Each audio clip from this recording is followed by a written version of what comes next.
České znění připravilo Amazing Discoveries. Podpořte další překlady na adcz.cz/podpořte nás.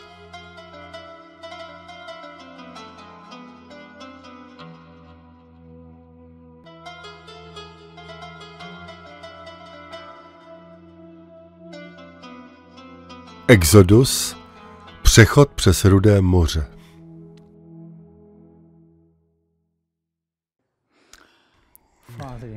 Nebeský Otče, nemůžeme naše studium započít bez tvé pomoci. Osvěť naši mysl a pomoz nám naučit se to, co nás naučit chceš. V Ježíšově jménu. Amen. Vítejte u největšího zázraku v historii lidstva. Co o Exodu říká archeologie a Bible? Exodus 14:9. A Egypťané je pronásledovali a dostihli je tábořící u moře, všechny koně a vozy faraonovi, jeho jezdci a jeho vojsko u Píchirotu před Balsefónem. To by mu trvalo minimálně 2 dny. To je přibližná doba, za jakou Izraelité přešli poušť z Etamu. Zničení lidstva nám udává následující záznam. Pojďme si ho přečíst. Když na zem konečně znovu dosáhlo světlo a začalo se rozednívat, vojáci vyšli se svými luky a zbraněmi a dali se do pohybu, aby mohli postřílet své nepřátele. Záznam pokračuje. Mířili na východ od východní delty do pouště. Egyptské armádě se nepodařilo zabít prchající lid. Faraon se jej zbytečně snažil zničit a selhal. Co bylo východně od východní delty?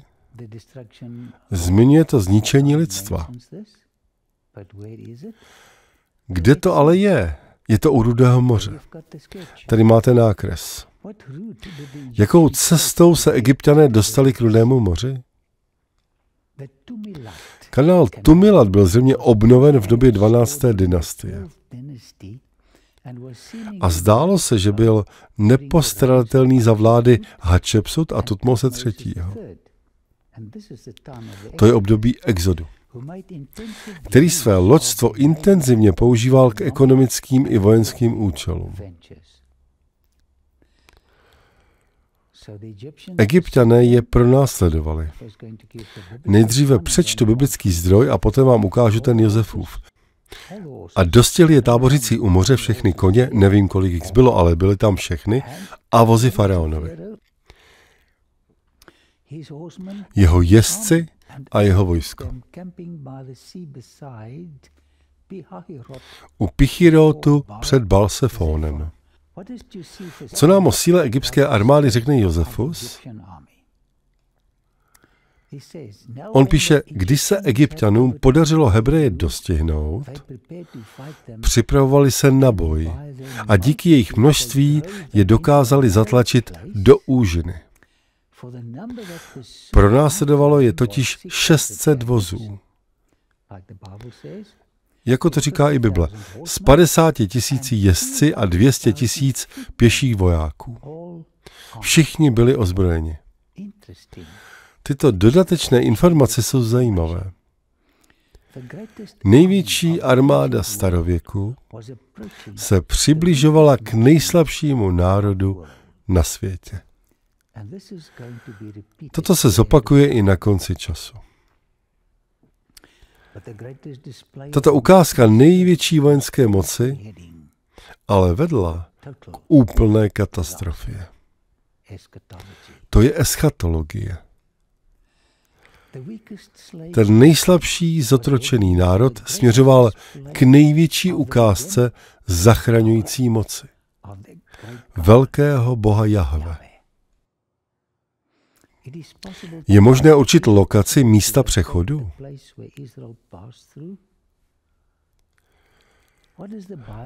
Jak toto místo nazývá Bible? Píchirot. V předchozí lekci jsme si říkali, že encyklopedie tvrdí, že toto místo se nachází hned pod Suezským průplavem. Ale neidentifikuje přesné místo. Zeptejme se Josefa Flávia, aby nám to sdělil pomocí svého záznamu. Mohl by toto být Píchirot? Zabrali také místa, kudy by podle nich Hebrejové mohli utéct. Čímž se zavřeli mezi nepřekonatelné srázy a moře. Otevřete si Google Earth a najdete jen jedno místo, kde se setkávají hory i moře. Myslíte, že tato hora a část moře odpovídají Josefově popisu? Toto je jediná hora. Je to jediné místo na celém pobřeží, kde se moře setkává s horou. Dává to naprostý smysl. Mohl by toto být Píchirot, kde tábořili? Na tomto nákresu vidíte červený puntík, označující Píchirot. Myslím, že tento výzkumník odvedl skvělou práci. Byly zde hory, které končily v moři. To mluví Josefus. A bylo nemožné je překročit kvůli jejich prudkosti, což jim bránilo v úniku. Z toho důvodu je armádou zatlačili do místa, kde jejich cestu uzavíraly hory a moře. Ze vzduchu si o tomto bojišti můžete udělat velmi jasnou představu. Tady vidíte hory a vedle nich ohromné údolí. Bojiště. Verš 10. říká, když se farao přiblížil, synové Izraele pozdvihli oči a hle, Egypťané táhli za nimi. Synové Izraele dostali veliký strach a úpěnlivě volali k Hospodinu. To se mi líbí. Máme problém? Tak se ohledně něho pojďme modlit k Bohu. Jak reagovali v této situaci, kdy šlo o život? Přijde jedna nebo více krizí? Běžte k Bohu. Zbožnější Izraelité volali k Bohu. Ti nevěřící si stěžovali na Mojžíše. Když jsem toto místo navštívil, přemýšlel jsem nad tvrzením v jednom z nejlepších komentářů knihy Exodus. Patriarchové a proroci. Faraon sebral své vojenské síly, 600 vozů vybraných i všechny vozy egyptské, 600 vybraných plus všechny ostatní. Jízdu, hejtmany i pěší vojsko. Josefus říká, že jich bylo 200 000. Sám král v doprovodu velmožů své říše postavil se v čelo útočného vojska. Vojsko doprovázeli i kněží, aby pro ně zajistili přízeň Bohu a tím i úspěch pro jejich tažení. Kdo spojil síly, aby vyhladil boží lid? Církev a stát. Co předcházelo tomuto rozsudku smrti? Byla to otázka soboty. Exodus 5:5. Faraon dále řekl, hle, lidu země je teď mnoho a odradili byste je od jejich robot. Vy jim dovolujete zachovávat sobotu, odpočívat od svých robot. Oni přišli o krásu soboty a Mojžíš to obnovil. Když to udělal, faraon byl velmi naštvaný. Vyžadoval 7denní pracovní týden. Hospodin ale řekl Mojžíšovi, nech je se vrátit a ctít mou sobotu. Jak se faraon k lidem držícím sobotu zachoval?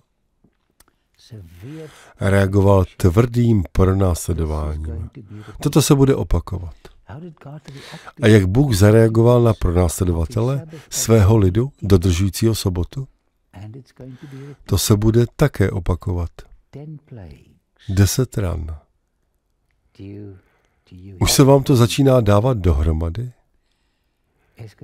Eschatologie, typologie a poté sekvence událostí doby konce.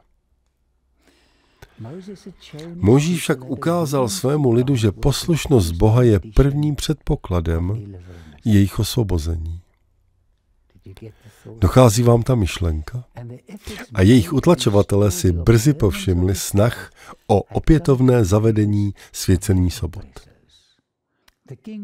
Král se rozhodl, že předvede Izraelským všechnu svou moc a tím je zastraší. Egypťané měli obavy z toho, aby je jejich pokoření Bohem Izraele neučinilo terčem posměchu ostatních národů. Pýcha. Předvedou-li však nyní všechnu svou moc a přivedou-li zpět uprchlíky, obnoví svou slávu a získají znovu své otroky. Teď se přesuneme k místu přechodu přes Rudé moře. Hebrejové se utábořili u moře. Jehož vody se zdály nepřekročitelnou překážkou v další cestě. Zatímco na jihu jim bránilo v dalším pochodu rozeklané horstvo. Vidíte tu horu, jak vede do moře? Egyptská vláda tady nechala postavit silnici.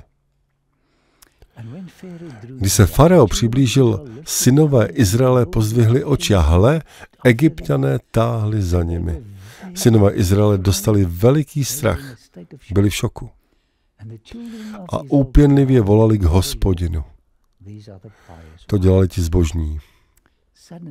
Náhle spatřili v dálce lesknoucí se zbroj a jedoucí válečné vozy, patřící k předvoji velkého vojska. Když se vozy přiblížily, poznali izraelští, že jsou to egyptská vojska v plné zbroji, která je pronásledují. Člověku se jejich vážná situace zdála být beznadějná. Na východě jim bránilo moře, na jihu skalnaté hory, na západě hornaté pouště a ze severu se blížili pronásledující Egypťané. Na základě toho zřejmě došli k závěru, že není možné uniknout. Navíc byli neozbrojení a nepřipraveni k boji. A co je hlavní? Stále se nenaučili důvěřovat Boží moci a ochraně.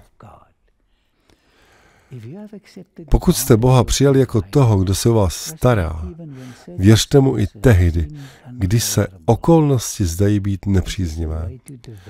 Tak to si rozvinete důvěru a víru v Boha. Buďte také šťastní.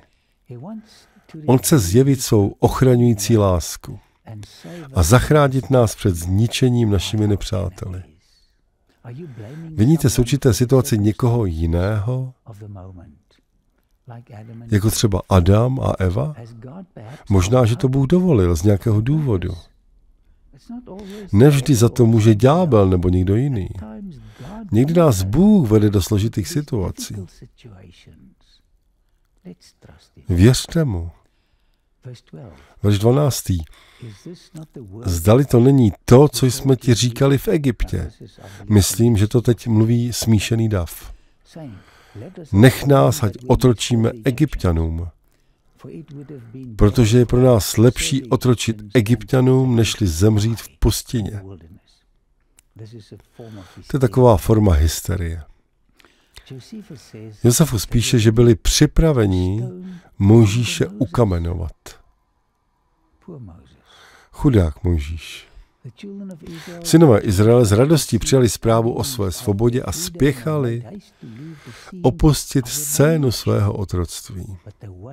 Ale cesta to byla úmorná a jejich odvaha nakonec selhala. Jejich putování je vedlo přes pusté kopce a pláně. Třetí noci se ocitli obehnáni z každé strany horskými pásmy zatímco před nimi leželo Rudé moře. Byli zmateni a velmi svých okolností litovali. Obviňovali Mojžíše, že je dovedl na toto místo, protože věřili, že se vydali špatným směrem. Obvinujete občas Boha ze své situace? Řekli, toto jistě není cesta do pouště Sinaj,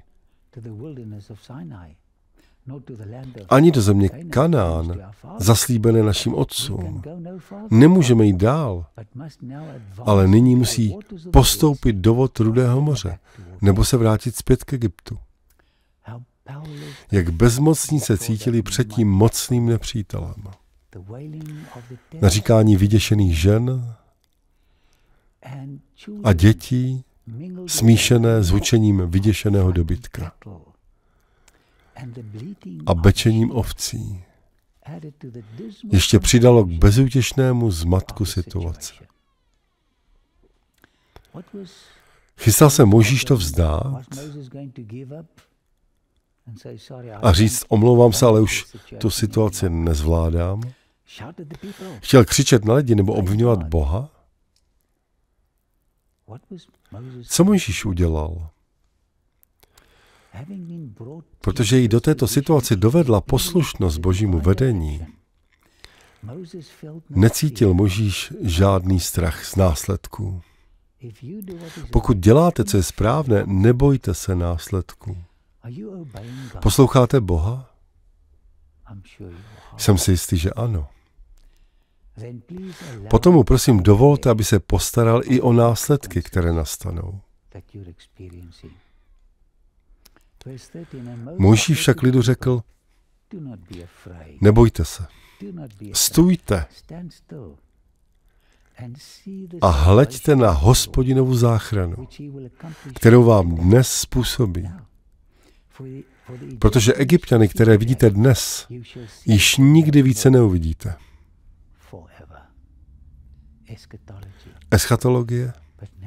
Ale teď, když se k ním egyptský zástup blíží, v očekávání, že z nich udělá snadnou kořist, oblakový sloup se majestátně zvedá k nebesům,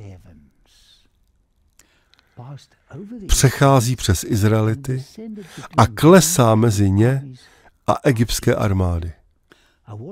Mezi pronásledované a jejich pronásledovatele se vložila temná zeď.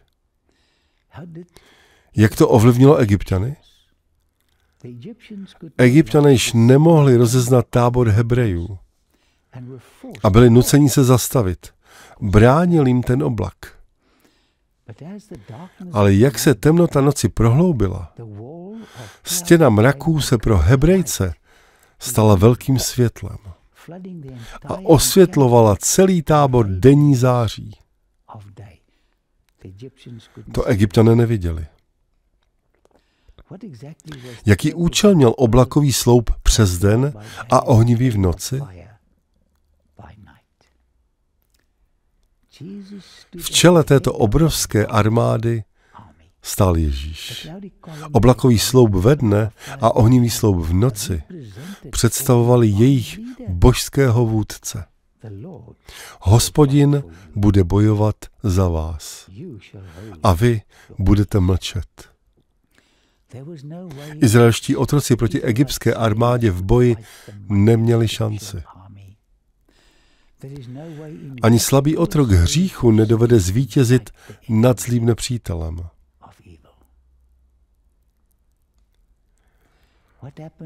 Co se stalo s mocnou egyptskou armádou, když dohnali své nepřátele? Celou noc bylo slyšet dupání izraelských zástupů, překračujících Rudé moře. Celou noc. Ale oblak je skryl před zraky nepřátel. Egypťané unavení svým spěšným pochodem se na noc utábořili na břehu. Hebrejce spatřili jen kousek před sebou. A protože se zdálo, že není možné uniknout, rozhodli se, že si dopřejí noční odpočinek a ráno je snadno zajmou. Noc byla intenzivně temná. Zdálo se, že je obklopují mraky jako nějaká hmatatelná látka. Na tábor padl hluboký spánek. Dokonce i strážci dřímali na svých stanovištích. Verš 15. Hospodin řekl Mojžíšovi, proč ke mně úpěnlivě voláš, řekni synům Izraele, aby vyrazili. Když Hospodin zajistil záchranu, Izraelité neměli zůstat naprosto nečinní. Měli vyrazit kupředu. A když to udělali, stali se svědky velké boží moci. Směřujme kupředu. Nestaňte se v krizových situacích neaktivními. A ty zvedni svou hůl, stáhni ruku nad moře a rozděl je, aby synové Izraele prošli prostředkem moře po suchu. Já jsem si na chvilku prožil ten moment největšího projevu boží moci. Vzal jsem tu bílou věc a vzpomněl si na Mojžíše. Když udeřil do této vody, do té stejné masy vody, nastal ohromný hluk a voda se rozdělila. Potřeboval Bůh Mojžíšovu pomoc, aby jim vytvořil cestu přes Rudé moře? Ne. Měla jeho hůl nějakou magickou moc? Ne. Bůh se znovu rozhodl pracovat skrze Mojžíše, aby lidé k tomuto svému vůdci získali hlubší důvěru.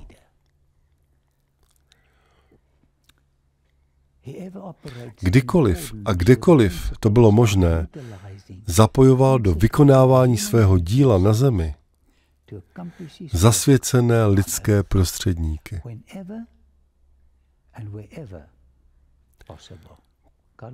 Bůh vás chce použít. 17. a 18. verš. A já, hle, posilním srdce Egypťanů, že půjdou za nimi a oslavím se na faraonovi a na celém jeho vojsku, na jeho vozech i na jeho jezdcích. A Egypťané poznají, že já jsem Hospodin, až se oslavím na faraonovi, na jeho vozech a na jeho jezdcích. To se anděl Boží, který šel před izraelským táborem, odtrhl a šel za nimi. A oblakový sloup se z jejich čela odtrhl a postavil se za ně. Boží anděl, Ježíš Kristus, který byl zároveň sloupem, oblakovým ve dne a ohnivým v noci, a vešel mezi egyptský tábor a izraelský tábor. Jednomu byl oblakem a temnotou a druhému osvěcoval noc.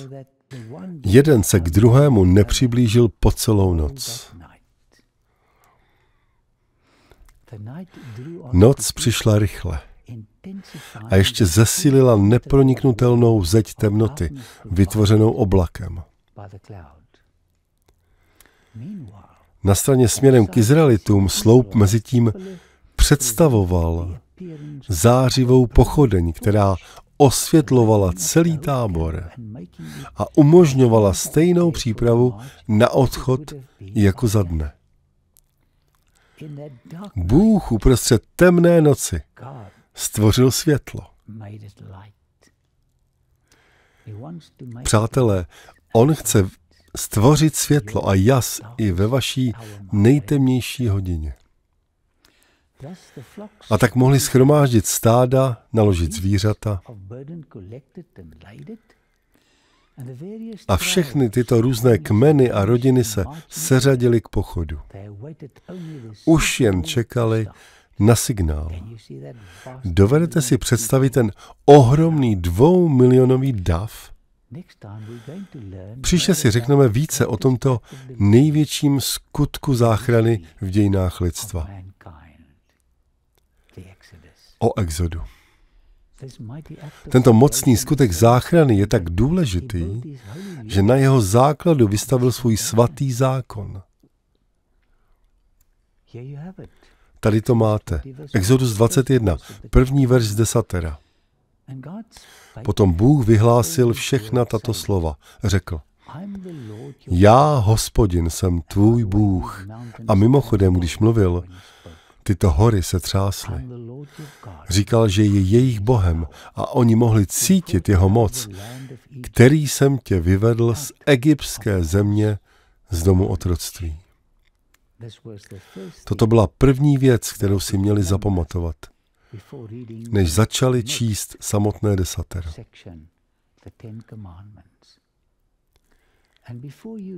Než si začnete číst desatero, jen na chvíli rozjímejte nad Boží nezaslouženou milostí. Boží nezaslouženou milostí a vysvobozením. Až potom začněte číst desatero. Jste uvězněni v hříchu neupřímnosti? Lžete? Berete si věci, které vám nepatří? Bůh, který ukázal svou moc, vysvobodil z otroctví 2 miliony lidí a porazil nejsilnější armádu tehdejší doby. Může zachránit i vás před nepokradeš. Nedívejte se na přikázání samostatně. Dívejte se na ně s ohledem na první verš. On je Bohem, který dokáže vysvobodit. Jste zahořklí? Nesnášíte někoho? Máte ve své hlavě chuť někoho zabít? Marně bojujete ve snaze najít pokoj v duši před otroctvím těchto negativních emocí? Než Bůh řekl, nezabiješ, řekl také, vyvedl jsem z otroctví celý národ otroků. Mohu ti pomoci a i tebe vyvést z tohoto otroctví nenávisti? Nacházíte se ve vzrušujících a zároveň bolestivých spárech manželské aférky? Nebo vás trápí hříchy dneška, jako je pornografie nebo cokoliv? Mí drazí přátelé, mám pro vás velmi dobrou zprávu. Bůh, který řekl, že nemáte cizoložit, zároveň řekl, z otroctví jsem nevyvedl jen jednoho, ale celé 2 miliony lidí. Mám moc tě vyvést také z těžkého otroctví nevěry. Čtěte si desatero ve světle prvního verše. On je zachraňujícím Bohem. Boží požadavky na nás, abychom žili svatý život, se zakládají na tomto pravdivém příběhu o vyjití. On je Bohem, který vás dovede zachránit. Nedovolte ďáblovi, aby vám navykládal, že je to nemožné. Pokud to vy, vaše manželka, manžel nebo kdokoliv jiný dovolíte Bohu, zažijete vysvobození. Nebeský Otče, děkuji ti za to, že jsi tak milujícím Bohem. Děkuji ti, že zachraňuješ lidi, otroky, kteří si to nezaslouží. Prosím, vysvoboď nás ze spáru nepřítele. V Ježíšově jménu. Amen. České znění připravilo Amazing Discoveries. Podpořte další překlady na adcz.cz/podpořte nás.